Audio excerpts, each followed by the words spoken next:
আন্তর্জাতিক অঙ্গনে নতুন করে উত্তেজনা ছড়িয়েছে উত্তর কোরিয়ার এক ঘোষণায়। দেশটির সর্বোচ্চ নেতা কিম জং উন পরিষ্কারভাবে জানিয়ে দিয়েছেন, পারমাণবিক অস্ত্র ত্যাগের কোনো প্রশ্নই ওঠে না। মঙ্গলবার সুপ্রিম পিপলস অ্যাসেম্বলিতে দেওয়ার ভাষণে তিনি বলেন, যুক্তরাষ্ট্রের চাপ কিংবা কূটনৈতিক প্রলোভন কোনোটিই উত্তর কোরিয়ার সিদ্ধান্ত বদলাতে পারেনি।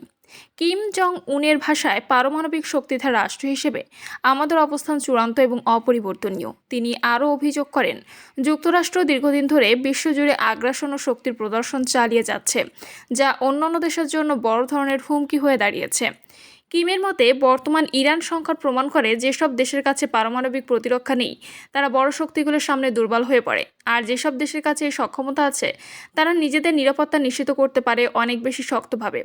এদিকে মার্কিন প্রেসিডেন্ট ডোনাল্ড ট্রাম্পের বক্তব্য নিয়েও প্রশ্ন তুলেছেন কিম। তিনি বলেন, একদিকে ইরানকে হুমকি হিসেবে চিহ্নিত করা হচ্ছে, অন্যদিকে আবার দাবি করা হচ্ছে তাদের সক্ষমতা ধ্বংস করা হয়েছে।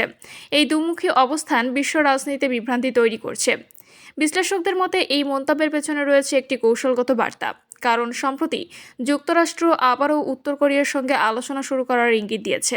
দক্ষিণ কোরিয়া নেতাদের সঙ্গেও এ বিষয়ে আলোচনা হয়েছে, তবে বাস্তবতা হলো উত্তর কোরিয়া ইতোমধ্যে তাদের সামরিক শক্তি আরও জোরদার করেছে। সম্প্রতি দেশটি নতুন যুদ্ধজাহাজ থেকে ক্রুজ ক্ষেপণাস্ত্র উৎক্ষেপণ করেছে এবং পারমাণবিক অস্ত্র বহনের সক্ষম ক্ষেপণাস্ত্রের মহড়া দিয়েছে।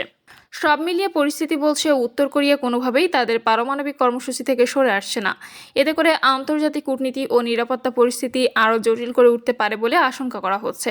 সর্বশেষ আন্তর্জাতিক খবর পেতে চ্যানেলটি সাবস্ক্রাইব করে সঙ্গে থাকুন।